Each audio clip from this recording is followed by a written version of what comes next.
ನಟಿ ಕಿಡ್ನಾಪ್ ಹಾಗೆ ರೇಪ್ ಕೇಸ್ನಲ್ಲಿ ಮಲಯಾಳಂನ ಸೂಪರ್ ಸ್ಟಾರ್ ನಟ ದಿಲೀಪ್ಗೆ ರಿಲೀಫ್ ಸಿಕ್ಕಿದೆ.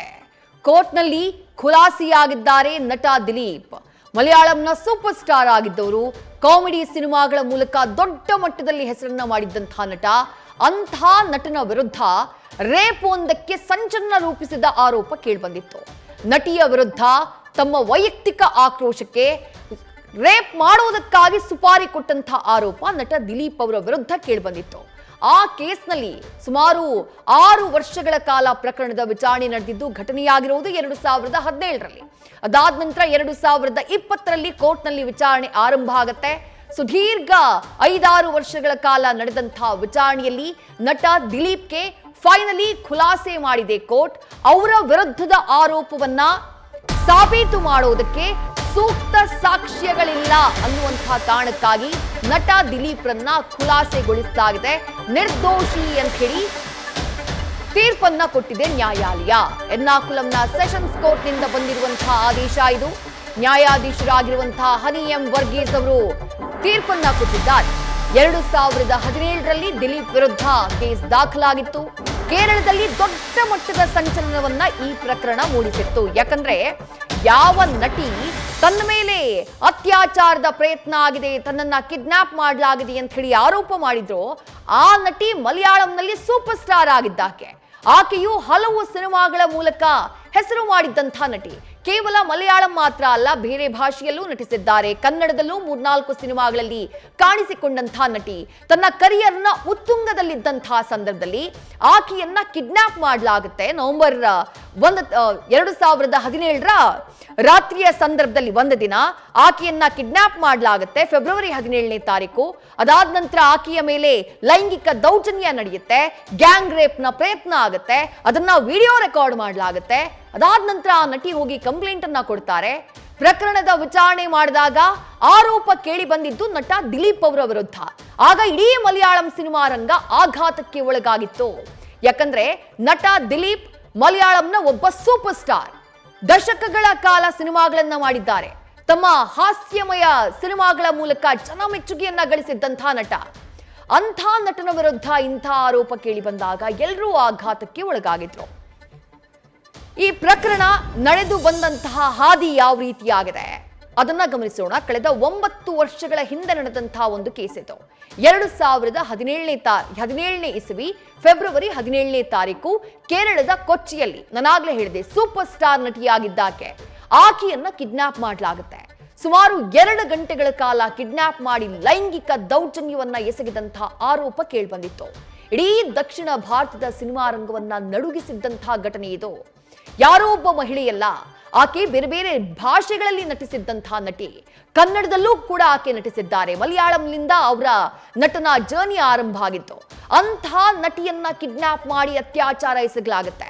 ಪಲ್ಸರ್ ಸುನಿ ಸೇರಿದಂತೆ 6 ಆರೋಪಿಗಳ ವಿರುದ್ಧ ಆ ಘಟನೆಯ ಬಳಿಕ ಕಂಪ್ಲೇಂಟ್ ದಾಖಲಾಗುತ್ತೆ. 6 ಜನ ಆರೋಪಿಗಳು ಸಾಮೂಹಿಕ ಅತ್ಯಾಚಾರ, ಕಿಡ್ನಾಪ್ ಹಾಗೆ ಸಂಚು ರೂಪಿಸಿದಂತಹ ಆರೋಪ, ಈ ಸೆಕ್ಷನ್ಗಳನ್ನ ಹಾಕಲಾಗುತ್ತೆ. ಈ ಪ್ರಕರಣದಲ್ಲಿ ಅದಾದಂತಹ ನಂತರದಲ್ಲಿ ನಟ ದಿಲೀಪ್ ಕುಮಾರ್ ಅವರ ಹೆಸರು ಏಕಾಏಕಿ ದೊಡ್ಡ ಮಟ್ಟದಲ್ಲಿ ಸದ್ದು ಮಾಡುತ್ತೆ. ಯಾಕಂದ್ರೆ ಯಾವ ಗ್ಯಾಂಗ್ ಆ ನಟಿಯನ್ನ ಕಿಡ್ನಾಪ್ ಮಾಡಿ ಆಕೆಯನ್ನ ಅತ್ಯಾಚಾರ ಮಾಡುವಂತಹ ಪ್ರಯತ್ನವನ್ನ ಮಾಡಿತ್ತೋ, ಗ್ಯಾಂಗ್ ರೇಪ್ ಮಾಡುವಂತಹ ಪ್ರಯತ್ನವನ್ನ ಮಾಡಿತ್ತೋ, ಆ ಗ್ಯಾಂಗ್ಗೆ ಸುಪಾರಿ ಕೊಟ್ಟಿದ್ದೇ ನಟ ದಿಲೀಪ್ ಕುಮಾರ್. ಇಂಥದ್ದೊಂದು ಆಘಾತಕಾರಿ ಮಾಹಿತಿ ತನಿಖೆಯ ಸಂದರ್ಭದಲ್ಲಿ ಬೆಳಕಿಗೆ ಬರೋದು. ಚಾರ್ಜ್ ಶೀಟ್ ನಲ್ಲೂ ಕೂಡ ದಿಲೀಪ್ ಹೆಸರು ನೇರವಾಗಿ ಉಲ್ಲೇಖವಾಗಿತ್ತು. ಪ್ರಕರಣದಲ್ಲಿ ನೇರವಾಗಿ ಭಾಗಿಯಾಗದೇ ಇದ್ರು ಇಡೀ ಪ್ರಕರಣದ ಸೂತ್ರಧಾರ, ಮುಖ್ಯ ಸೂತ್ರಧಾರ ನಟ ದಿಲೀಪ್ ಅಂತ ಹೇಳಿ ಆ ಚಾರ್ಜ್ ಶೀಟ್ ನಲ್ಲಿ ಉಲ್ಲೇಖ ಆಗಿತ್ತು. ನಟ ದಿಲೀಪ್ ವಿರುದ್ಧ ಸಾಕ್ಷ್ಯ ನಾಶದ ಆರೋಪ ಕೂಡ ಕೇಳಿಬಂದಿತ್ತು. ಈ ಪ್ರಕರಣಕ್ಕೆ ಸಂಬಂಧಪಟ್ಟ ಹಾಗೆ 2017ರ ಜುಲೈ 10ನೇ ತಾರೀಕು ನಟ ದಿಲೀಪ್ ಅವರನ್ನ ಅರೆಸ್ಟ್ ಕೂಡ ಮಾಡಿರ್ತಾರೆ ಪೊಲೀಸರು. ಅದಾದ ನಂತರ ಅಕ್ಟೋಬರ್ 3ನೇ ತಾರೀಕು ಅದೇ ವರ್ಷ, ಅಂದ್ರೆ ಸುಮಾರು 2-2.5 ತಿಂಗಳ ನಂತರ ಜಾಮೀನನ್ನ ಪಡ್ಕೊಂಡು ಹೊರಗಡೆ ಬರುವಲ್ಲಿ ದಿಲೀಪ್ ಸಕ್ಸಸ್ ಆಗಿದ್ರು. ಆದ್ರೆ ಜೈಲ್ಗೂ ಕೂಡ ಇದೇ ಕೇಸ್ಗೆ ಸಂಬಂಧಪಟ್ಟ ಹಾಗೆ ಹೋಗಿ ಬಂದಿದ್ರು. ಪ್ರಕರಣಕ್ಕೆ ಸಂಬಂಧಪಟ್ಟ ಹಾಗೆ 6 ಆರೋಪಿಗಳು ಸೇರಿದಂತೆ ಒಟ್ಟು 10 ಮಂದಿಯನ್ನ ವಿಚಾರಣೆಗೆ ಒಳಪಡಿಸಲಾಗಿರುತ್ತೆ. ಆಗ ತಿಳಿದು ಬಂದಂತಹ ಮಾಹಿತಿ ಏನು ಅಂದ್ರೆ, ಈಗ ದಿಲೀಪ್ ಮಾಡಿದ್ದಾರೆ ಅಂತಂದ್ರೆ, ಮಾಡಿಸಿದ್ದಾರೆ ಅಂತಂದ್ರೆ ಅದಕ್ಕೊಂದೇನೋ ರೀಸನ್ ಬೇಕಲ್ಲ.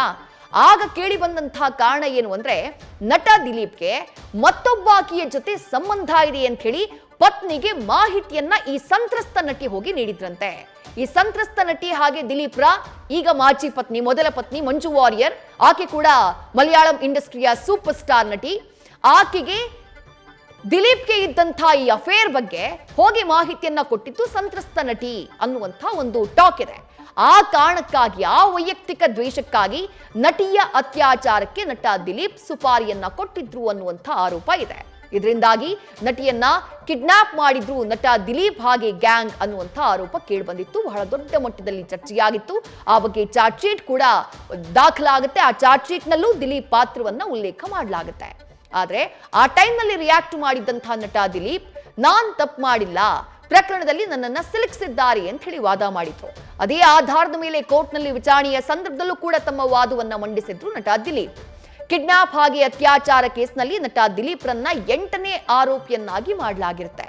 ಕೇಸ್ನ 1 ರಿಂದ 6 ಆರೋಪಿಗಳು, ಒಟ್ಟು 6 ಜನ ಆರೋಪಿಗಳು ತಪ್ಪಿತಸ್ಥರು ಅಂತ ಹೇಳಿ ಎರ್ನಾಕುಲಂ ಕೋರ್ಟ್ ತೀರ್ಪನ್ನ ಕೊಟ್ಟಿದೆ.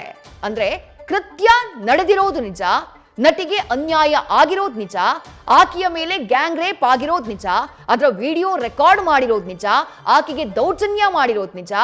ಆ ಪ್ರಕರಣದಲ್ಲಿ 6 ಜನ ಯಾರು ಇನ್ವಾಲ್ವ್ ಆಗಿದ್ರು ಅವರೆಲ್ಲರೂ ಕೂಡ ತಪ್ಪಿತಸ್ಥರು ಅಂತ ಹೇಳಿ ಕೋರ್ಟ್ ತೀರ್ಪನ್ನ ಕೊಟ್ಟಿದೆ. ಆದ್ರೆ ನಟ ದಿಲೀಪ್ರನ್ನ ಎಲ್ಲಾ ಆರೋಪಗಳಿಂದ ಮುಕ್ತಗೊಳಿಸುವಂತಹ ಕೆಲಸವನ್ನ ನ್ಯಾಯಾಲಯ ಮಾಡಿದೆ. ಅಂದ್ರೆ ನಟ ದಿಲೀಪ್ ಅವರ ವಿರುದ್ಧ ಕೇಳಿ ಬಂದಂತಹ ಆರೋಪ ಏನಿದೆ, ಅವ್ರು ಸುಪಾರಿ ಕೊಟ್ಟಿದ್ದಾರೆ, ಅವ್ರು ಇದನ್ನ ಪ್ಲಾಟ್ ಮಾಡಿದ್ದಾರೆ ಅಂತ ಹೇಳಿ ಅದಕ್ಕೆ ಪೂರಕವಾದಂತಹ ಸಾಕ್ಷಿಗಳು ಸಿಕ್ಕಿಲ್ಲ. ಸಾಕ್ಷಿಗಳ ಕೊರತೆಯ ಕಾರಣಕ್ಕಾಗಿ ನಟ ದಿಲೀಪ್ರನ್ನ ಈ ಪ್ರಕರಣದಲ್ಲಿ ನಿರ್ದೋಷಿ ಅಂತ ಹೇಳಿ ನ್ಯಾಯಾಲಯ ಘೋಷಿಸಿದೆ. ಜೊತೆಗೆ ಪ್ರಕರಣದಲ್ಲಿ 6 ಜನ ಆರೋಪಿಗಳು ಯಾರ್ಯಾರು ಅಂದ್ರೆ A1 ಪಲ್ಸಲ್ ಸುನಿ, A2 ಆಗಿದ್ದು ಮಾರ್ಟಿನ್ ಆಂಟೋನಿ, ಅದರ ಜೊತೆಗೆ ಮಣಿಕಂದನ್, ವಿಜೇಶ್ ಅಲಿಯಾಸ್ ಸಲೀಂ, ಜೊತೆಗೆ ವಡಿವಾಲ್ ಸಲೀಂ, ಜೊತೆಗೆ ಪ್ರದೀಪ್, ಇವರು ತಪ್ಪಿತಸ್ಥರು ಅಂತ ಹೇಳಿ ಸದ್ಯ ಕೋರ್ಟ್ ತೀರ್ಪನ್ನ ಕೊಟ್ಟಿದೆ. ಬಹಳ ದೊಡ್ಡ ಮಟ್ಟದಲ್ಲಿ ಸದ್ದು ಮಾಡಿದ್ದಂತಹ ಪ್ರಕರಣ, ದೊಡ್ಡ ಮಟ್ಟದಲ್ಲಿ ಸಂಚಲನವನ್ನ ಕ್ರಿಯೇಟ್ ಮಾಡಿದ್ದಂತಹ ಪ್ರಕರಣ. ನಟ ದಿಲೀಪ್ ಅವರ ಬಗ್ಗೆ ಬಹಳ ಉತ್ತಮವಾದಂತಹ ನಟ, ಬಹಳ ಒಳ್ಳೆಯ ಅಭಿಪ್ರಾಯವನ್ನ ಜನ ಹೊಂದಿದ್ರು. ಈ ಕೇಸ್ನಲ್ಲಿ ನಟ ದಿಲೀಪ್ ಹೆಸರು ಕೇಳಿ ಬರ್ತಾ ಇದ್ದ ಹಾಗೆ ಎಲ್ಲರೂ ಆಘಾತಕ್ಕೊಳಗಾಗಿದ್ರು. ಅದಾದ ನಂತರ ಸುದೀರ್ಘವಾಗಿ ನಡೆದಂತಹ ವಿಚಾರಣೆ. ಈಗ ನಟ ದಿಲೀಪ್ ನಿರಪರಾಧಿ ಅಂತ ಹೇಳಿ ಕೋರ್ಟ್ ತೀರ್ಪನ್ನ ಕೊಟ್ಟಿದೆ. ಉಳಿದಂತೆ ಯಾರು 6 ಜನ ಆರೋಪಿಗಳಿದ್ರು ಅವರು ತಪ್ಪಿತಸ್ಥರು ಅನ್ನುವಂಥ ತೀರ್ಪನ್ನ ನೀಡಿದೆ. ಆರೋಪಿಗಳ ಫೋಟೋಗಳನ್ನ ಗಮನಿಸ್ತಾ ಇದ್ದೀರಿ. ಮತ್ತೊಂದು ಕಡೆ ನಿರ್ದೋಷಿಯಾಗಿ ಹೊರಗಡೆ ಬಂದಿದ್ದಾರೆ ಮಲಯಾಳಂನ ಸೂಪರ್ ಸ್ಟಾರ್ ನಟನಾಗಿರುವಂತಹ ದಿಲೀಪ್. ನ್ಯೂಸ್ ಫಸ್ಟ್, ನಿರ್ಭೀತಿಯಿಂದ ನಿಮ್ಮ ಪರವಾಗಿ.